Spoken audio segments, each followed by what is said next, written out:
Tatanggal siya. As in. Hi guys!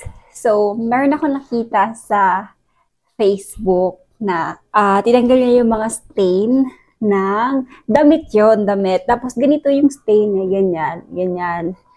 Gamit niya is Mr. Muscle Removes Mold. Ito, basta ito, sakto, meron kami ganito. Actually guys, nasubukan ko na. Tapos na-amaze ako. Hindi ko siya pwedeng hindi i-share sa inyo. Kasi for sure, meron din katulad ko na namang problema sa mga hindi na nagamit na bags. So, matagal kasi siyang na-stock. So, ayan, binabayaan ko lang. Ang dami niya. If normal lang na water, hindi talaga siya natatanggal.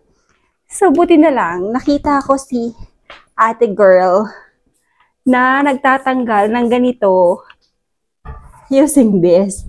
So why not try, diba? So, sinubukan ko.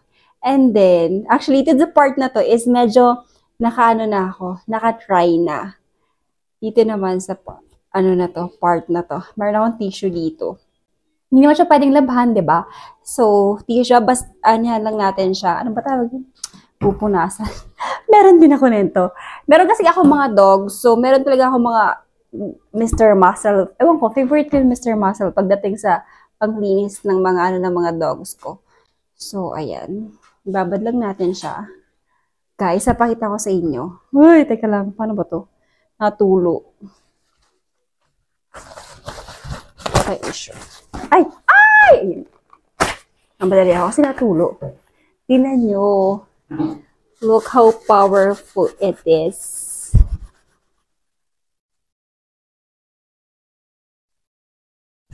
Ayan. Tingnan nyo, natatanggal siya.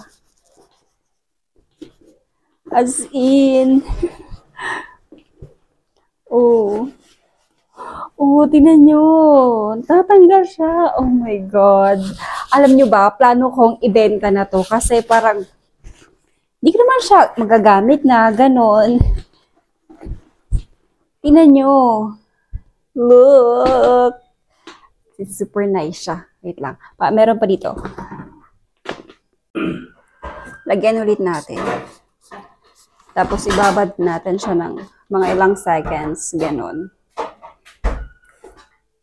I'm so happy. Ilang beses ko pa lang kasi ito na, nagamit. Tapos, bumili naman ulit ako ng bagong bag. So, parang, hindi ko na siya masyadong napansin. Ganon.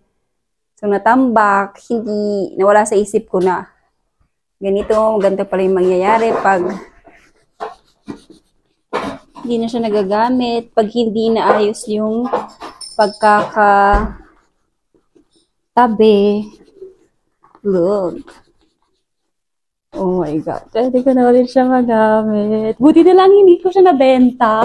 Actually, ibibenta ko sana to ng 10 pesos, 50 pesos. Kasi nga na-stress ako. Sayang din naman siya. Okay pa kasi siya. Oh, tingnan nyo. Oh, diba bongga? Tatapusin ko lang to guys. So, ayan, papakita ko na lang muna sa inyo. Ayan, ganyan siya kadumi. Ganyan. Ayan. Ewan ko kung anong tawag dito sa dumi na to. Talagang hirap niya tanggalin. Ayan. Ganyan. Diba? Ayan. So, tatapusin ko lang siya. Wait lang. Guys, tapos na. Sorry, pinagpawisan ako. Ay, ang ganda na niya. Buti na lang talaga hindi ko siya nabenta pa. Oh my God! Tingnan nyo, ang linis na niya. Wala nang kahit ano. Grabe. Buti na lang napanood ko yun si ate girl. Hindi ko alam kung anong, nakalimutan ko. Kung anong Facebook nun eh. Basta damit yung inanuhan niya noon, ginamitan niya, nento. Tapos, why not? Eh kasi parang yung itim-itim, katulad dito sa bag ko, eh talagang hindi ko siya matanggal kahit anong gawin ko. And, oh, ang ganda niya. Okay na ulit. Ha, ha, ha. Pwede ko na siyang gamitin. Ha, ha, ha. Dito natin to. Hindi natin hindi natin na-use to shadow. Oh my God. Legit siya, guys. Legit.